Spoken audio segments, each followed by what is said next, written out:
तारांकित प्रश्न शामिल किए गए थे। सभा की कार्रवाई अनिश्चितकाल के लिए स्थगित की जाती है। संसद का मॉनसून सत्र पूरी तरीके से हंगामे की भेंट चढ़ गया। 21 जुलाई से शुरू हुए सत्र में चर्चा के लिए कुल 120 घंटे का समय निर्धारित था, लेकिन लगातार हंगामे के कारण लोकसभा में महज 37 घंटे ही चर्चा हो पाई। आज यानी कि 21 अगस्त को लोकसभा की कार्यवाही अनिश्चितकाल के लिए स्थगित करने से पहले स्पीकर ओम बिरला ने इसकी जानकारी दी। बता दें, बिहार में अगले कुछ ही महीनों में विधानसभा के चुनाव होने हैं। विपक्ष का आरोप है कि एसआईआर प्रक्रिया के जरिए बिहार के लोगों के वोट काटे जा रहे हैं। विपक्ष इन्हीं मुद्दों को लेकर सदन में चर्चा के लिए आखिरी दिन तक अड़ा रहा।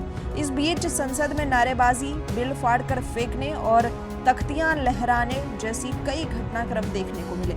लोकसभा स्पीकर ओम बिरला ने कुछ सदस्यों के आचरण पर गंभीर चिंता व्यक्त की और असंसदीय भाषा में लिखे नारों और तख्तियों के इस्तेमाल का हवाला दिया।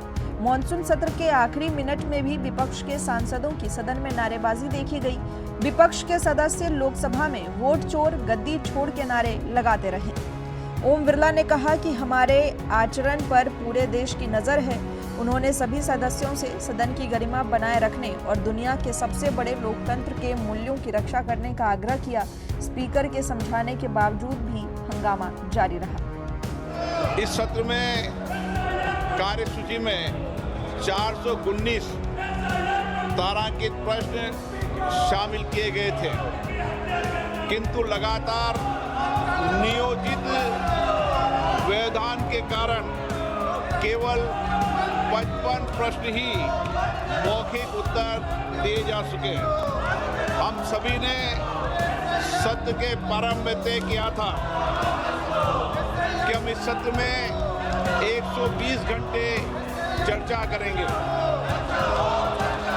बिजनेस एडवाइजरी कमेटी में भी इस पर सहमति बनी थी, लेकिन लगातार गतिरोध और नियोजित व्यवधान के कारण हम केवल 37 घंटे ही चर्चा कर पाए। इस बीच प्रधानमंत्री नरेंद्र मोदी और रक्षा मंत्री राजनाथ सिंह के आखिरी दिन दोपहर 12:04 पर कार्रवाई में भाग लेने के लिए पहुंचे थे। विपक्ष के हंगामे के बीच स्पीकर ओम बिरला ने सदन को स्थगित करने की सूचना देते हुए पिछले 1 महीने में हुए कार्यों की जानकारी दी। ओम बिरला ने बताया कि चर्चा के लिए 120 घंटे आवंटित किए गए थे। हालांकि विपक्षी सदस्यों की ओर से बार बार व्यवधान के कारण सिर्फ 37 घंटे ही उपयोग किए जा सके। अध्यक्ष बिरला ने कहा कि 419 तारांकित प्रश्न प्रस्तुत किए गए, फिर सिर्फ 55 का ही उत्तर दिया गया। स्पीकर ने बताया कि पूरे सत्र में 14 विधेयक पेश किए गए और 12 पारित हुए, जिनमें आयकर विधेयक, कराधान कानून संशोधन विधेयक और राष्ट्रीय खेल प्रशासन विधेयक शामिल है।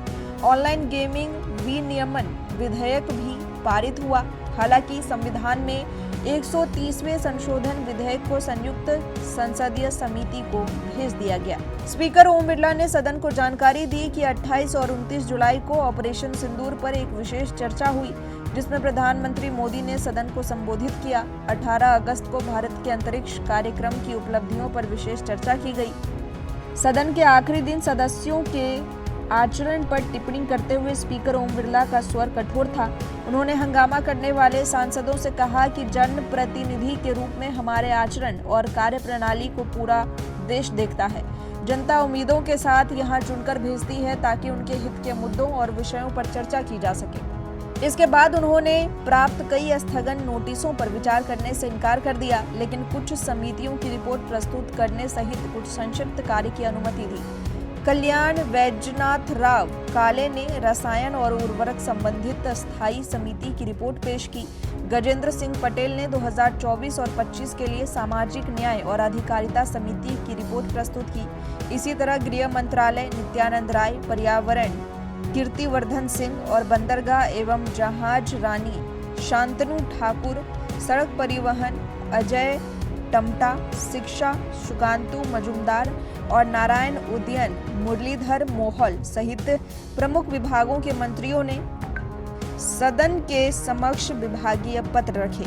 सदन को अनिश्चितकाल के लिए स्थगित करने से पहले अध्यक्ष ओम बिरला ने प्रधानमंत्री मोदी और रचनात्मक रूप से भाग लेने वाले सभी सदस्यों का धन्यवाद किया। उन्होंने सभी सदस्यों से आगामी लोकसभा सत्रों में विचार विमर्श, गरिमा और लोकतांत्रिक उत्तरदायित्व के मूल्यों के प्रति फिर से प्रतिबद्ध होने का आग्रह किया।